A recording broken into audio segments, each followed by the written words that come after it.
Welcome everybody who is watching and who is here present with me. We have Anna, who is going to be the facilitator of this session, and then we have Andrea, Soheila, and Brian as participants. And this specific dialogue has the title of Knowledge as Power. And with that, I will pass the word to Anna, and I see you all in about 60 minutes. Have a lovely dialogue. Thank you. Thank you. Thank you, Bruno. Hi, everyone. Excited to see you. Really excited for the dialogue. Thank you for being here as well and joining in on your Saturdays. Before we start, I want to do a small round, a small check-in round, and I want to do that with a question. And the question is, can you give a compliment to the school you were in, to the school system you were brought up, to a teacher, anything related to your experience to education? And I will start, and I had time to think about this, of course. But I want to make a compliment to my school system. I had my education in the Netherlands, and we have quite a unique law in the Netherlands. That's freedom of education. And that means that as a citizen, you can found a school with any ideological or religious or educational belief. And you have the freedom to determine what is taught and how it is taught within legal boundaries, of course. And that fuels a very diverse landscape with a lot of schools that are based on different views on life, actually.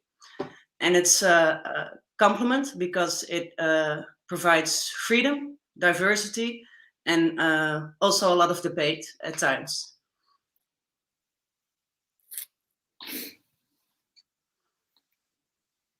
Okay, now to grab it. I will grab the word. Yeah, hello, wonderful. My name is Andrea. To be part of this dialogue round, knowledge as power, and a compliment to the school system. When you say that, I'm think in particular growing up in Germany and also living in the US for a while, I had the situation to compare the educational system, over time. And I thought, how privileged it is in Germany that you have access to universal education, academic education for free, actually, when you compare it in particular to the US. And that I had the chance to have actually now like 3 degrees from universities because I love studying a lot.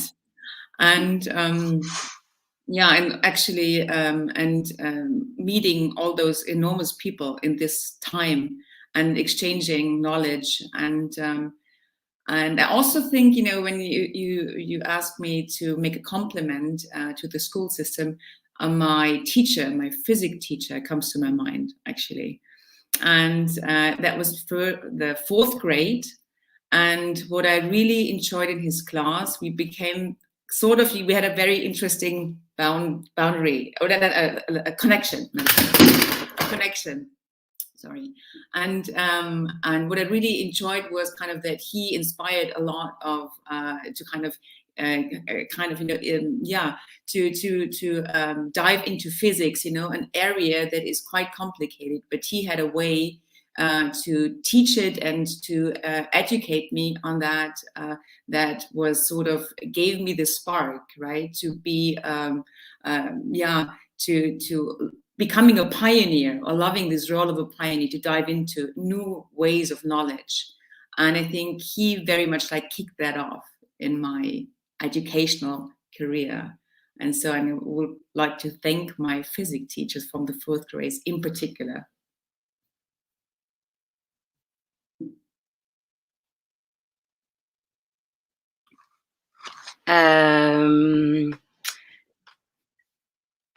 I kind of have a little bit of a hard time with this question, even though it seems very simple.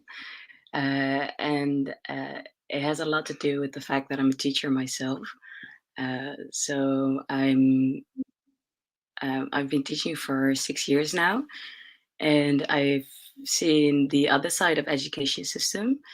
And I myself grew up in the south of the Netherlands, and I'm trying to kind of think of how I can turn something that was quite negative actually into something that's very positive, especially because I went to a school that was not really that diverse, and all the diversity was put behind bars to kind of actually say.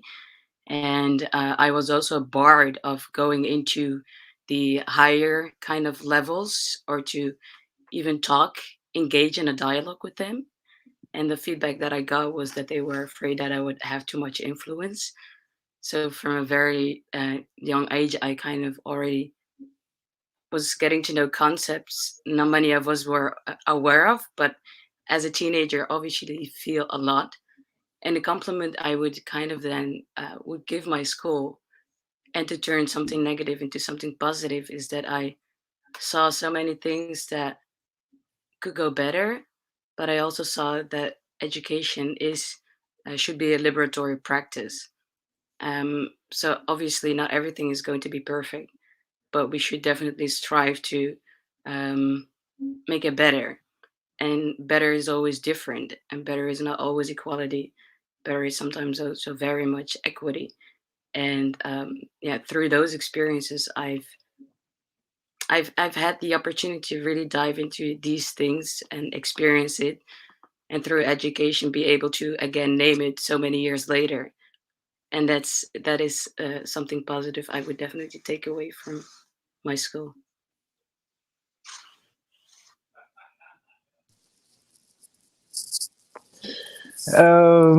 Compliment to my experience of education. Um, well, I'd like to flip it a little bit. I'd like to compliment the hip hop scene, which I grew up in. That was also uh, very influential in my education,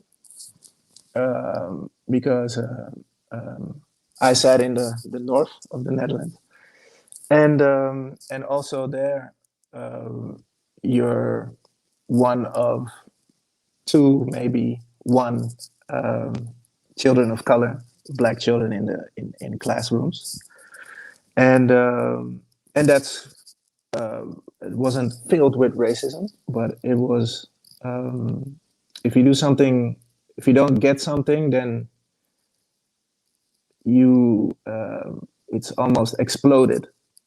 It's if you don't get something, then you probably won't get anything or something. It's a very harsh. You get um, analyzed harsher. So if you're very good at something, you're amazing, and if you're okay at something, you're probably bad.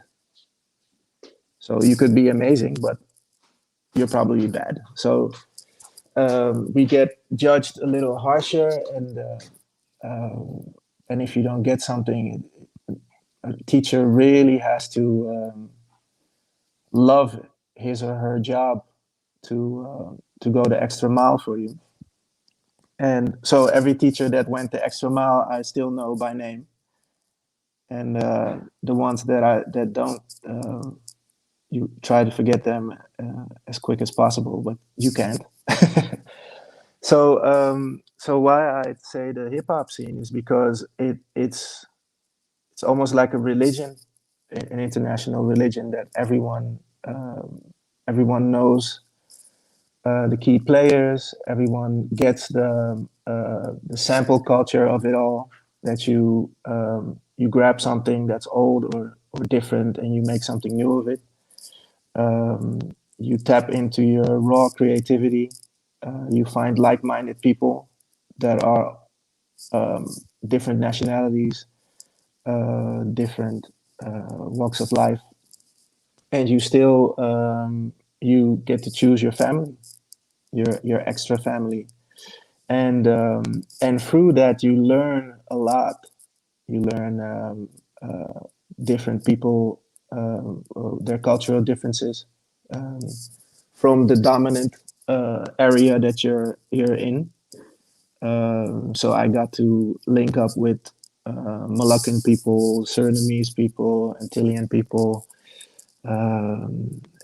Dutch Italian, people from Chile, people from all over the globe that are Dutch people, but with a bit more.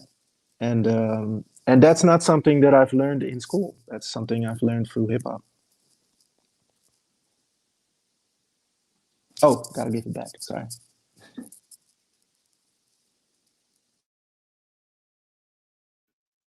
Thank you all. I can imagine as well, Brian, that especially we be educated by, of course, the schools, but also by different contexts. That different context also plays the school more in a context, that you understand better where you're in. Before we dive in, I want to introduce the topic we're going to talk about. They said be creative with your introduction. So I made a video last night. It's something that I never done before, but I would like to share that with you and then explore this more. Let me see. Okay.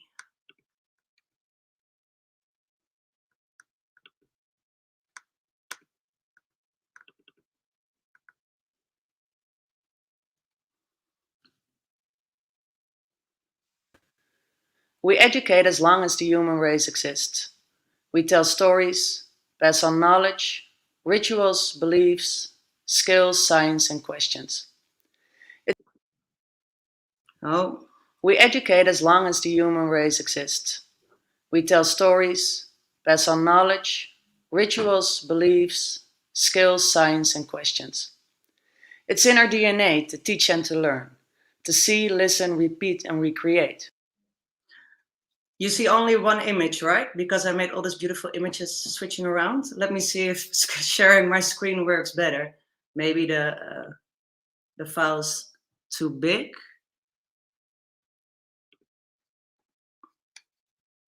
One second.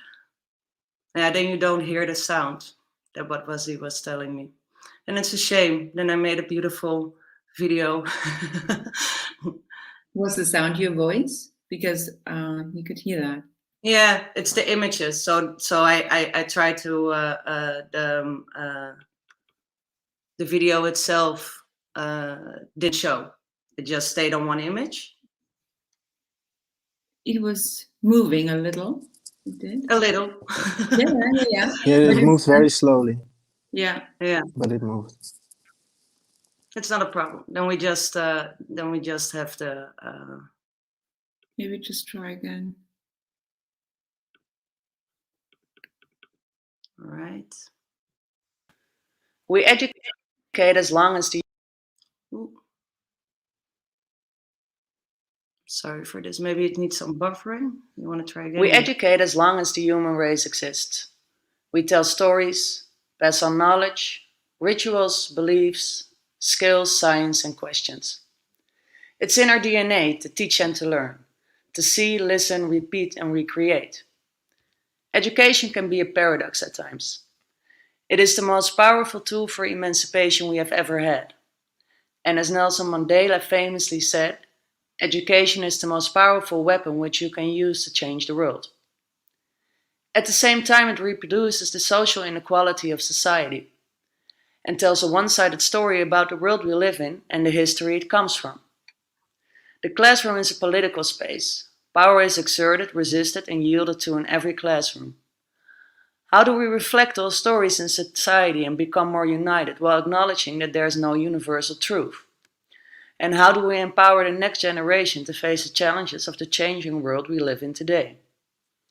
Current school curriculum has to respond to dramatic social changes, growth of an information-oriented society, and the development of science and technology.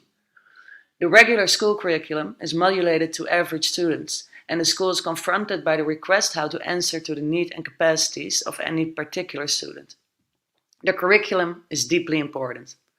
We will dive into this complex and fascinating topic, seeing where it leads us, and we start with the question, how should we decide what children learn in schools?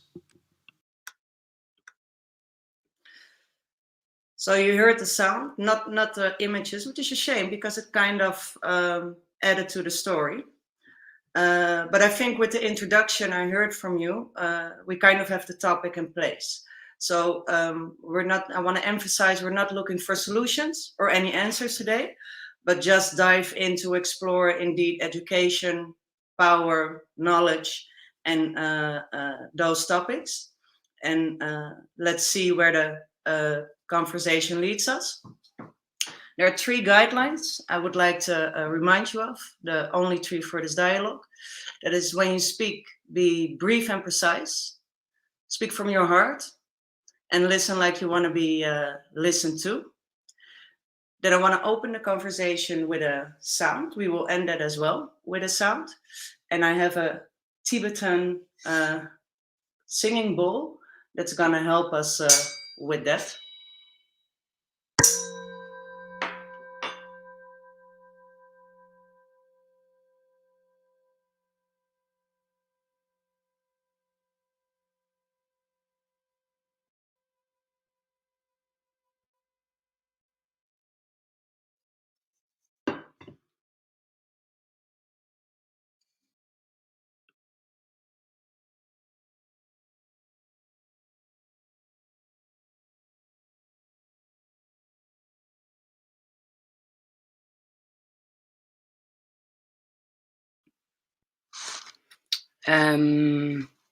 Well, yeah, as I said earlier, I teach.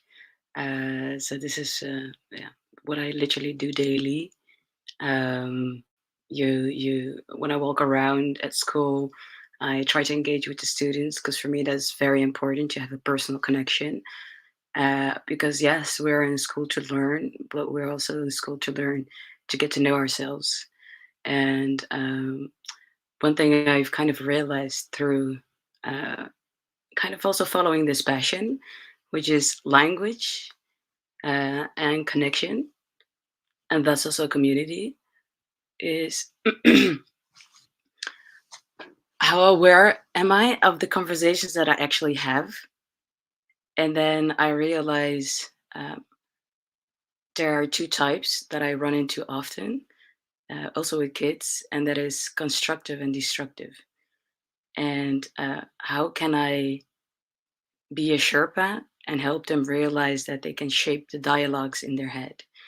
So this is something that's really is always flowing in my mind, and especially with the question, how should we design the curriculum?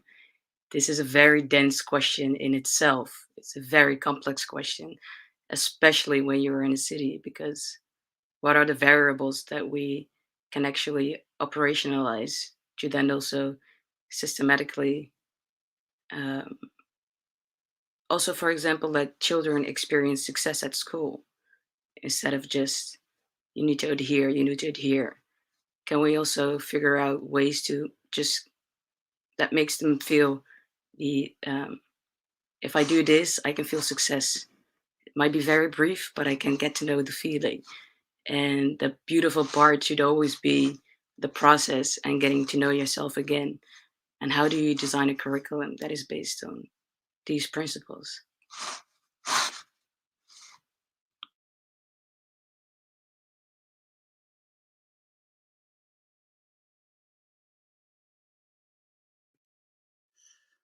I think it's very interesting you get language into this conversation, or you started with that, the importance of language and words. I was last week, I talked about this topic in the talk I was going to have, and a friend told me about nonviolent communication schools. And I've heard about it, but I dove into it a little bit more. And it's a way of indeed that says our language is sort of aggressive sometimes in itself, and the power of language and choosing indeed your words is so strong. Also, so they have schools indeed that try to shape the thoughts already in your head, the way you talk to yourself, the way you talk to others, by making that more empathic and making that more not so judgmental all the time. It is So it's interesting you bring language up as already an important part.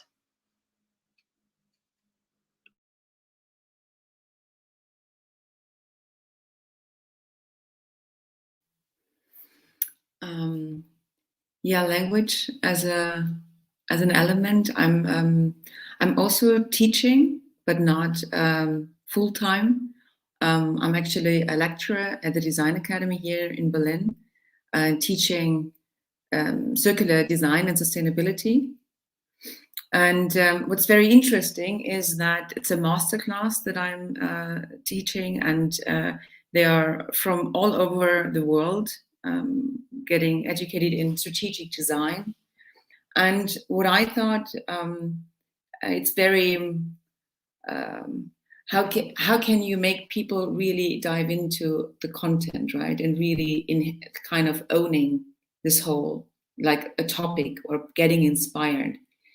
And I think how to test them is also quite a relevant, a relevant tool, right? To kind of make students really go into a topic and not being afraid to go to school and getting tested, and really liking to dive into a content and even educate yourself more about it. And what we started out with was a format like writing or coming up with your own manifesto on sustainability, and giving them, since they're also design students, it's part of their education, being creative, of course, to choose whatever medium they want to choose. So if it is like a print, or if it is the digital medium, or if it is like any, whatever they think, is kind of the right format or kind of material that they want to get their story across. And it was very exciting to see the diversity of what they came up with to answer the question what sustainability means to them as a strategic designer in the future. And so there were books, there were business ideas, there were all sorts of things actually as an outcome. And when I think back to, of course, to my school time, I was always, sort of, there was a little bit of a being traumatized over time, right? To kind of being prepared to these tests at school. And I thought how to verify if someone really understood it it should be quite of an open format. Clearly, there is a difference of younger kids or like master students, but I only can say from my perspective that I really enjoyed seeing those students coming up with their own ideas and not getting under the pressure to sort of doing something wrong or right. Because I think there is me as a teacher or as a lecturer, my role is to inspire them, and then from there they go. And so I still enjoy it a lot to have this format as a manifesto, and I can just recommend it.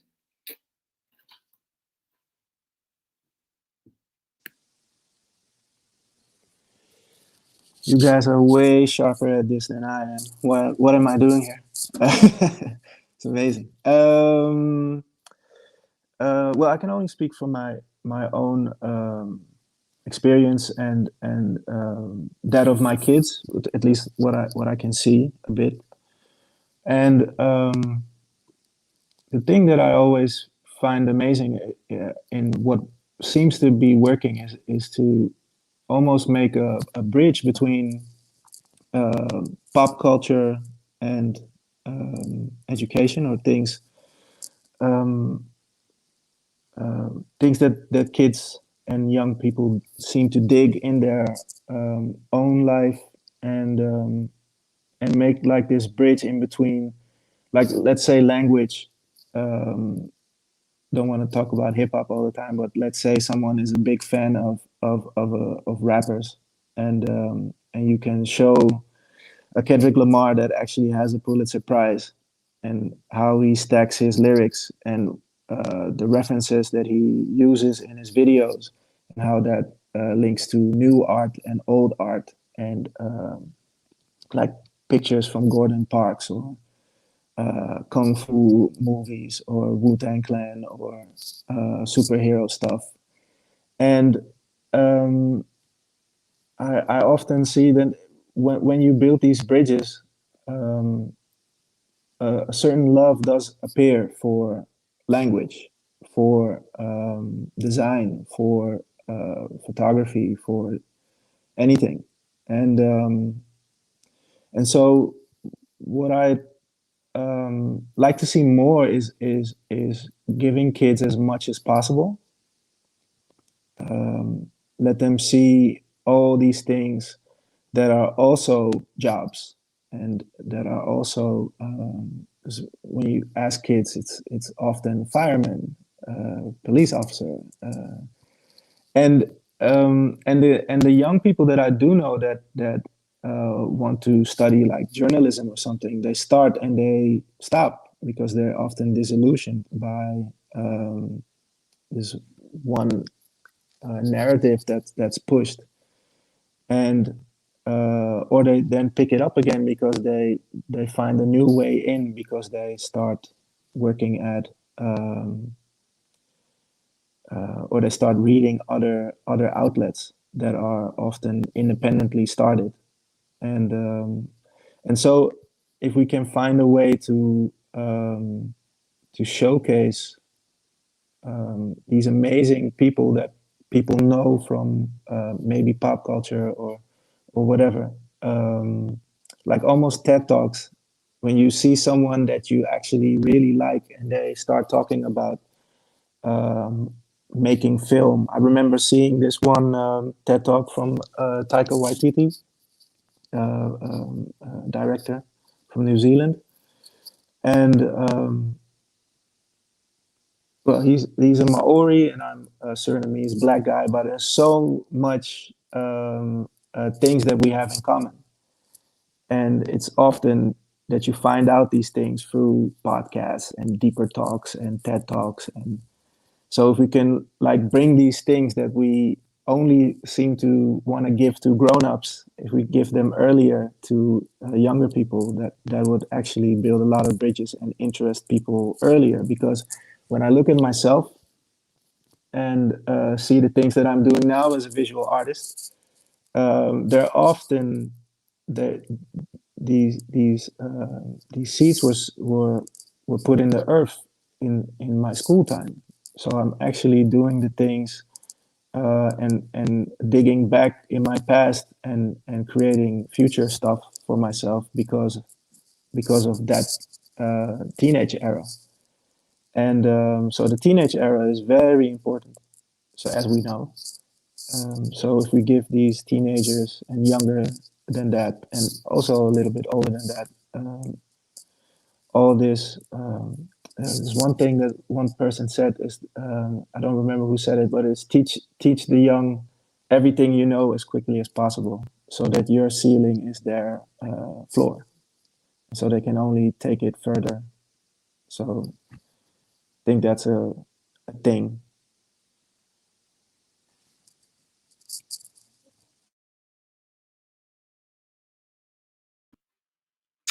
What I really like about what you're saying, Brian, is that one thing that I also kind of learned through my my own education as in becoming a teacher is that you need to be able to select these materials. And one of the elements that is actually very prominent is authentic materials.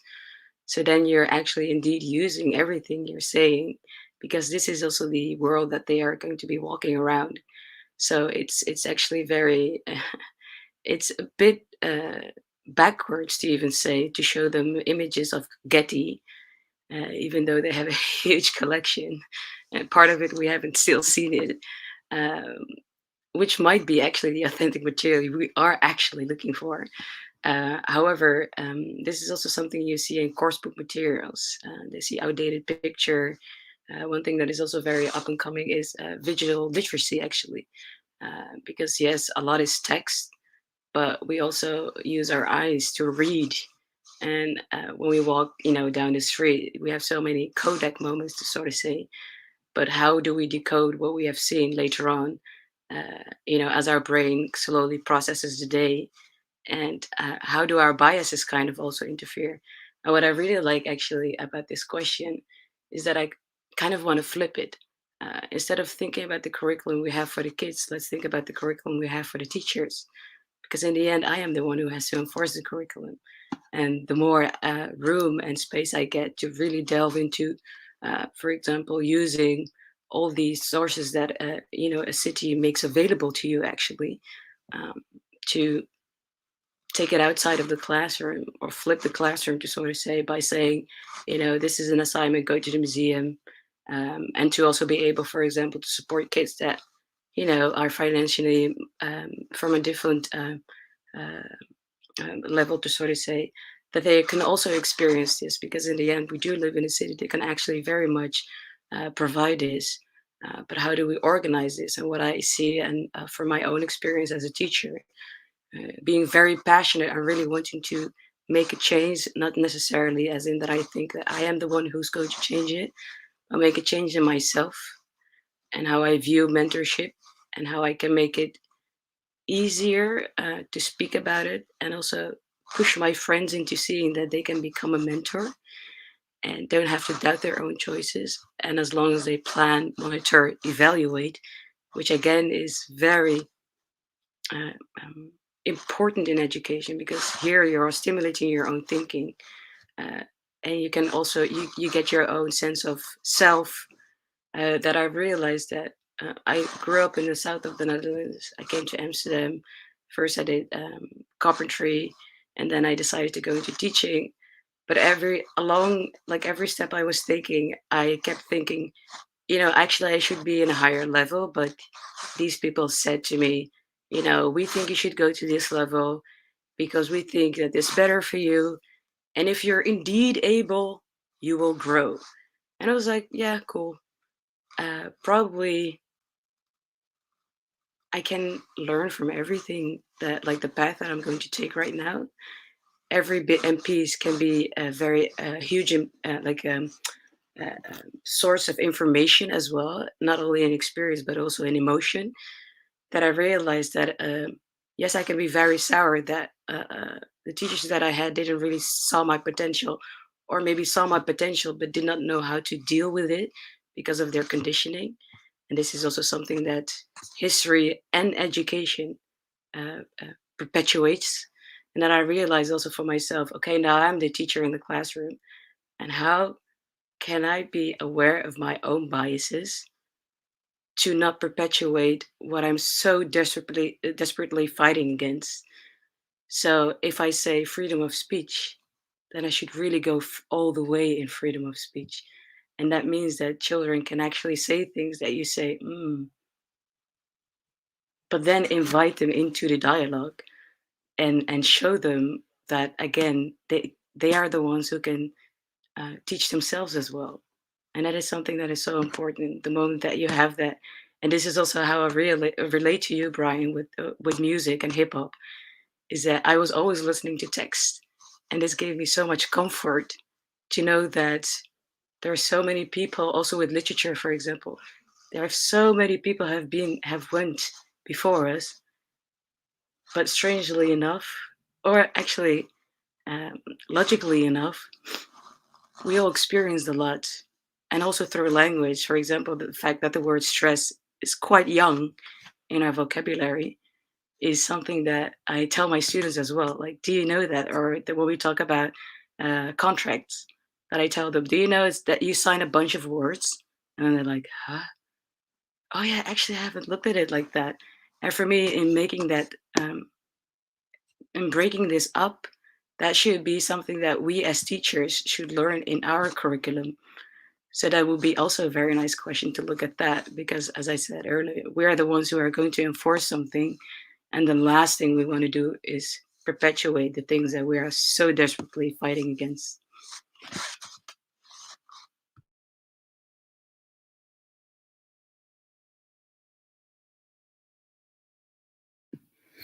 Wow, so much input. Thank you. I have many thoughts now. In particular, thinking about, you said it, about authentic tools and to teach, because you might wonder, or I have to say, I'm not a designer. I was never educated in sustainability. So why do I teach circular design and sustainability to strategic design students? I'm an economist. So I have no qualification for it, on paper. And but I was part actually of a group of people from Berlin and Paris in 2015, where we started a sustainability camp, where we supported 12 sustainable projects and also moved into a chateau. Sounds fancy, it wasn't. For actually 5 weeks to really prove a sustainable lifestyle. And not just talking about it and you go into the classroom and then you go out like this, but we really live there and we really try to kind of, sort our garbage, get food from local suppliers, all kind of, elements that we could turn into a sustainability version. We try to, and what we learned was, sometimes we were successful and sometimes we failed, and that actually was an enormous experience, because it's so easy to theoretically teach sustainability, but then you try to live it and you realize you are creating systems actually, and these systems and these biases and this way of thinking, is makes you sustainable as an individual or as a collective or not. And that actually led to the point that a friend of mine who is a professor at this design academy asked me to do a talk about it. And out of this talk, they asked me to do a course about it. And so I'm teaching now for 5 years. And so it's all learning by doing. So I could say, I was inspired about the topic. I saw the problem. I was inspired about the people who were surrounding me to wanted to do something, to act upon it. And and now it's also teaching those students and telling them my story about it. And what's also interesting on this topic of sustainability, getting all this knowledge together, doing my research. So apart from my experience, understanding, where the discourse is actually. And then you have these students in front of you and they come literally from all over the world. And so it's not a big group, it's maybe 20 or 30 people per class, but they come from India, they come from Mexico, they come from the US, a diversity of countries from Europe. And then you talk about sustainability and you realize how different that topic is per country. And also, all these biases around it, right? So what we think when you discuss sustainability in Germany, in Berlin, Germany, it is just a different thing, even if you're in London or if you are in New Delhi or if you are in Mexico or Indonesia, Bali, right? It is every place and every culture actually deals differently with it, because they are standing in a lineage of handing knowledge over. And just lately, I was kind of realizing, because I was diving a little bit into ethnology, actually, and just looking into tribal cultures. And because when we talk about sustainability, we very quickly point towards like indigenous people and say they are close to nature, and this is very true. And you wonder, why is that? And then you realize actually that in their rituals and in their daily routines, they are praying to the sun, they are praying to the gods. So in everything that they're doing, I would say that there's nature all around. and they are actually these are their gods, and these are their kind of daily in the myth, in the ritual everywhere. You see that they are praising nature. They can call it God or whatever they call it, but it's in the end, it's the natural life system that surrounds them. And then you look at our world and how different that is, and what we are praising every day. If it is like the Instagram superstars, or I don't know, Madonna, or this kind of, these are our gods, or a car, or but I don't pray every day to the sun and to the moon and trying to be connected, or with the elements, and so I think, and I realized by kind of looking into this deeper, how powerful those stories are that we're telling each other, and handing it over to our next generation. And when it kind of just comes, to this topic of sustainability. So I'm as a teacher, I'm creating this framework, and I realize, how much I learn, from all these from the students, and from their stories, from their countries, and where they are coming from. And and I hope, that they are taking all these informations, the things that we discuss, because I think also, Brian, the music is an enormously great example for how to combine knowledge, hip hop in particular, and to say, and because when you're like in the corporate entrepreneur world, there's everywhere there's the copyright, but actually, and it was so hard, around this camp, a major element of the camp was open source, for instance, which is not the best, aspect when you're like in the business world, because everything should be, there should be a copyright to it. And when you look into, the music industry, and how like creatives and musicians, how they work together, is very much, that they're mashup styles and and rhythms, and it's kind of, it's part of this world. And I think this is also something what I think is where we should what we should allow more to combine and mesh up and learn from each other, because the tools are there, right? And they are more and more like we just talk, right, from different places, and learn from each other.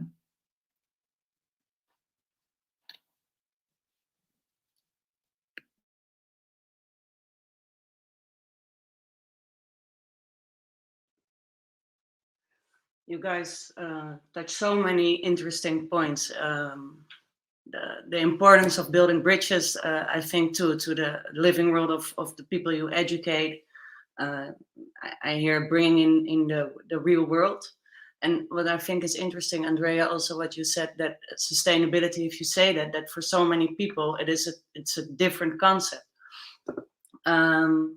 It reminds me of a lot of research that is done in Holland. We have a quite segregated school system, but we see that homogeneous classes actually have better results. I don't think that is because of the kids are the same in the class, but because you can choose materials that relate actually to the world those kids are growing up in and living in.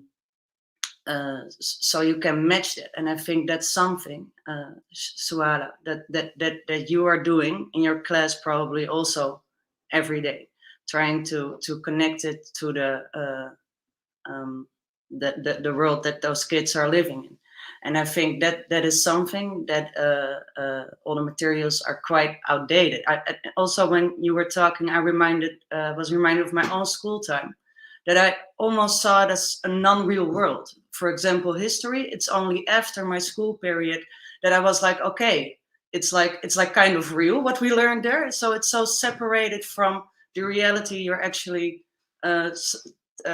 flow into in everyday life. It's interesting how we can connect that more, I think.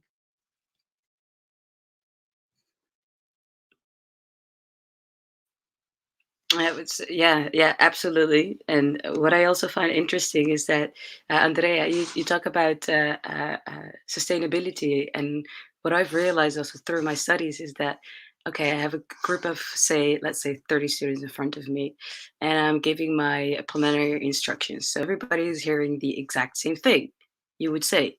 But what I've also learned is that this is a very big assumption to even make, because one thing that you have to take into account is the fact that these are 30 very yeah, these are 30 individuals, to sort of say. And yes, there will be some prior knowledge that is general, to sort of say, and so that it can be found in most students.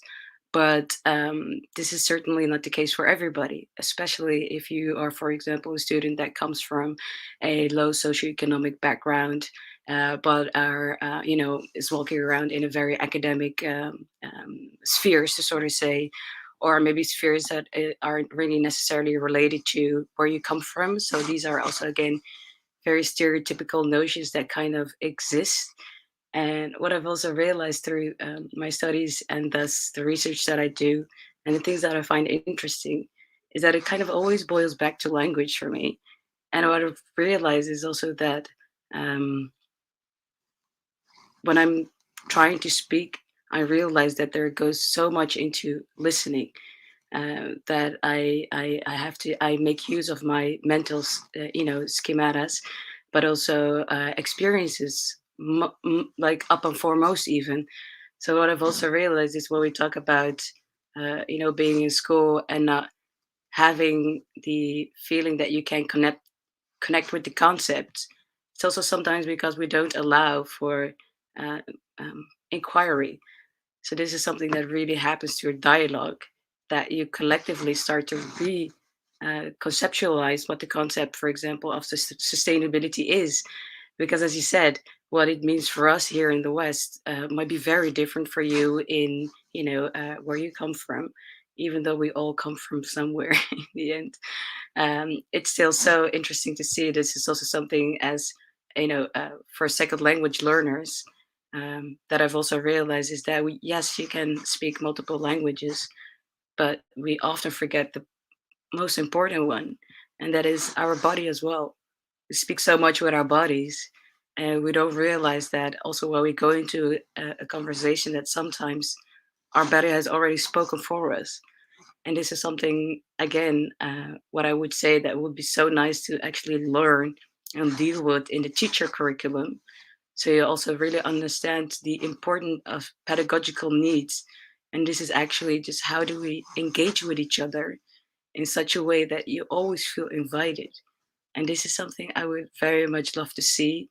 And this is definitely the how all the knowledge that I have, I can turn into a power. And that is that, yes, you'll experience a lot in your life, and not all of it will be good. But how can you again reconceptualize what happens to you in such a way that it becomes logical, and that you can, put it in the boxes that you've created for yourself, instead of thinking that only the boxes that you get through school and the language that school very much provides is the only way to systematically categorize what you experience. I've realized that I really have to go back into my private speech. And as the word implies, it is private for everyone. And this is also where my, your creative soul kind of lies. Um, to really let that flow. Don't be afraid to talk to yourself, even though nobody is there. Uh, don't be afraid that that there is a rule that you only have to, talk inside your head. It's actually quite good to hear yourself and process that kind of listening as well, because that is something we often forget when we talk about listening. We automatically think that there should be another, but that is not necessarily true, especially when you reconceptualize it for yourself.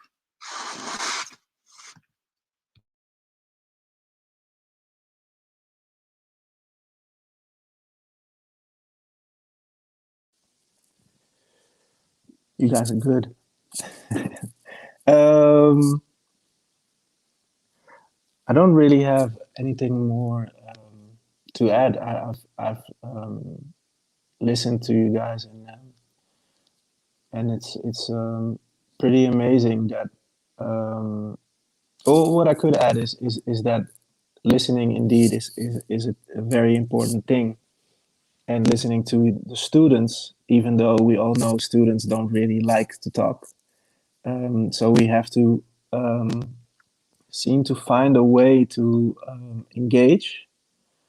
And that's the thing that I also said in the beginning, that through uh, my friends, that we were all into hip hop and we were all into basketball, and that was our common denominator. It wasn't school. All my best friends that are still my best friends from a childhood time all became my friends through basketball and a love for hip hop music and culture. And they were all different backgrounds. And the thing that I've seen is you understand more of the world as a youngster because of your diverse friends, and that is something that school could do more with, so that you stop someone that talks reckless and weird when they talk about foreigners or whatever. Just foreigners.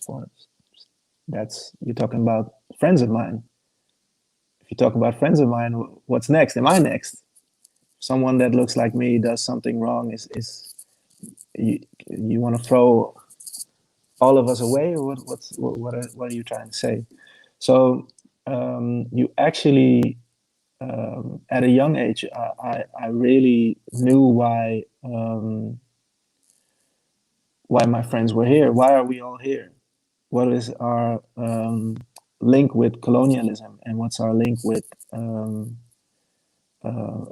people that came to the Netherlands from Morocco and Turkey, and why were they here?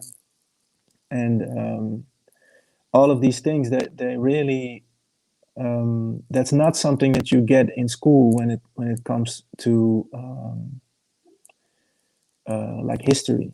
We get to learn about old white kings, and we're not going to do anything with this information, and they know this. It's old curriculum. It doesn't tell me why my fellow students look the way they look, why they pray the way they pray, why they don't pray, why a lot of us become sort of spiritual because we hear stuff from from our friends, and we're like cherry picking. Oh, that's pretty good. I should try that as well. But it's not a religion. It's you choose different things, and that's what makes you the adult you become. And and you can at least respect what other people do believe in, and you understand why they believe in it, and it's not your cup of tea maybe, but it's, you do understand this and that. So yeah, it's an interesting thing to figure out how to get more engagement between students. The stuff that I learned out of school, how do you get that into school? Because it's a catalyst for everything. It's a catalyst for language. It's a catalyst for. I always find it funny that people are very disrespectful to people that don't speak the norm language, and I'm like, because this person has an accent, this person knows 5 languages. We only know one, and it's not that good even. So the respect that someone comes from somewhere and actually knows. I know this rapper that knows 5 languages, and he can spit in all of them, but he often makes little mistakes in his grammar, or when he speaks, or spelling or whatever. But he knows 5 languages, so, and he can rap in all of them. I can't rap in any language. So it's if you understand each other a little bit more, you can actually learn even more. And yeah, now I'm just filling time. I think that's what I wanted to say.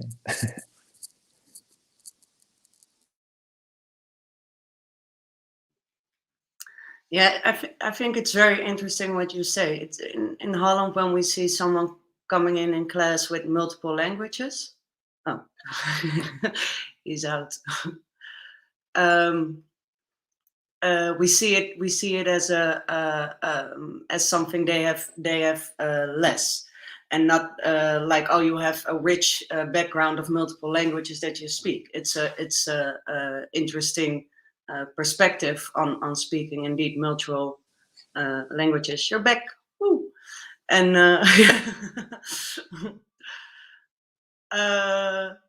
now I forgot what I wanted to say. So many thoughts. Hey, Brian, you know that I actually promote your book in a course of close reading for teachers, but it's interesting to indeed have some diversity. I was just thinking about that. And what it also reminds me of is that I think school is leaving persons out a bit. So it feels very neutral and cold and objective what you are being taught and how you're being taught. Although there is so much rich knowledge and backgrounds of students to get in. And if I listen to you, Soala, I think you're trying that, which is really brave, because it's also letting go of control of what you are teaching. So it's really a different way, I think, to approach education, to make it more of a dialogue and a communication and a collaborative experience than an experience of putting knowledge in a vessel and inviting the person you're teaching to add as well.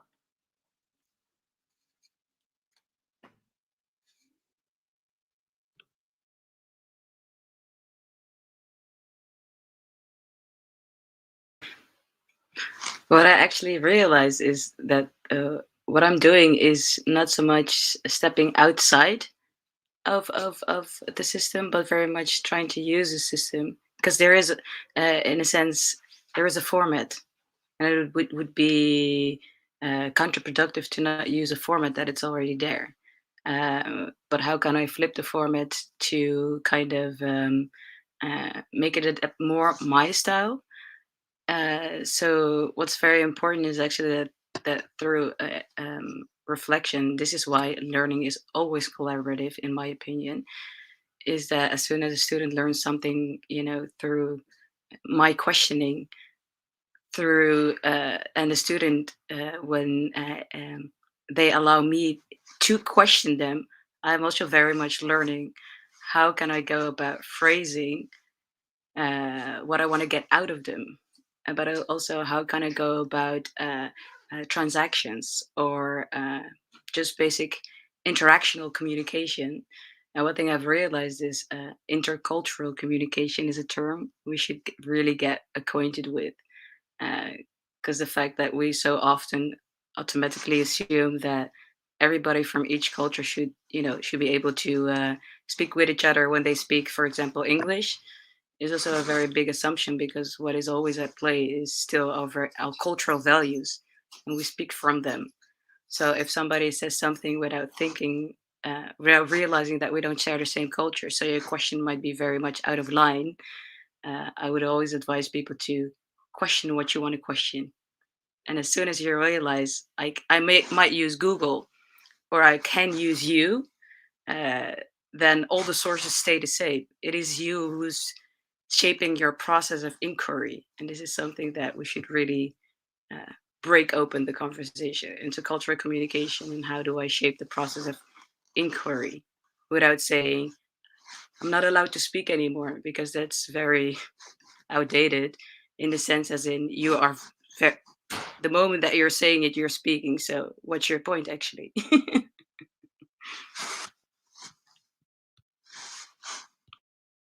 So guys, I want to invite you for a small checkout.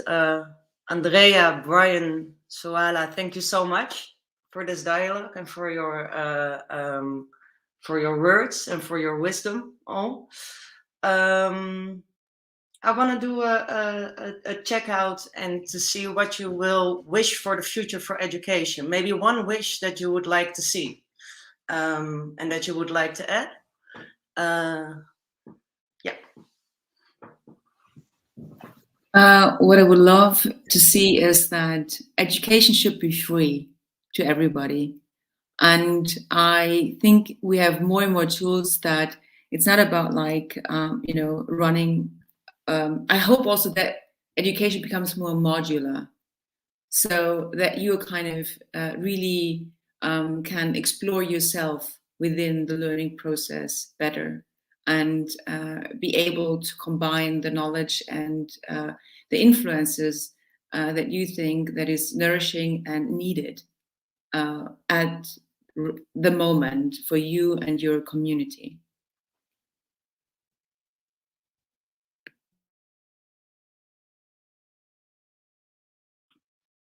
I totally agree with you, Andrea. And I would also even say we should deconstruct it in a way that it becomes something that can be set apart from our economic system, but through education that you still have the access to economic situations. So with everything you learn, that you, instead of saying these are the markets, that you realize that what you learn, what you develop can create a market. So that is actually what I would wish for education.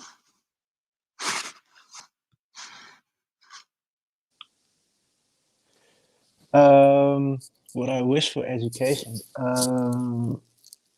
I'd really like if it was hailed more, that teachers are rock stars, and that it's something that it's one of the most, maybe the most important function in society. It's who teaches you, and I see some people that could be amazing teachers that don't teach because it's not it doesn't fulfill them financially, or it's always in the Netherlands people fighting for more bucks to increase certain things.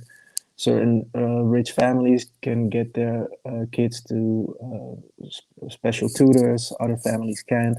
So I agree with what you all said. It should be free. What Andrea said, it would be amazing. But it should be more sexy for certain people, so that they choose to become teachers.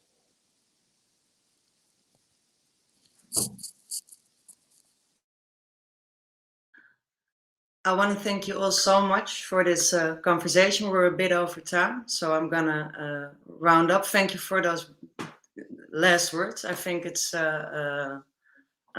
very inspiring, and I hope we can also continue this talk after today with others to kind of keep this conversations going.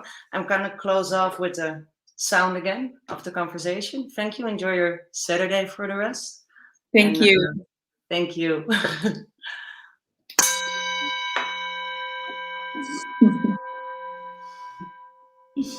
Thank you. Bye. Thank you, everybody. Thank you, Anna, for beautiful facilitation, Andrea, Suhaila, and Brian for co-creating this beautiful dialogue. I will post here in our private chat just a link where you can give us feedback on how this experience was for you. You will also receive an email from us briefly with the contact of everybody here in the session, so you can stay in touch. So thank you again, and have a lovely Saturday. Thank you. Thank you. Bye. Bye, Andrea. Thank you. Thank Bye. you. Bye.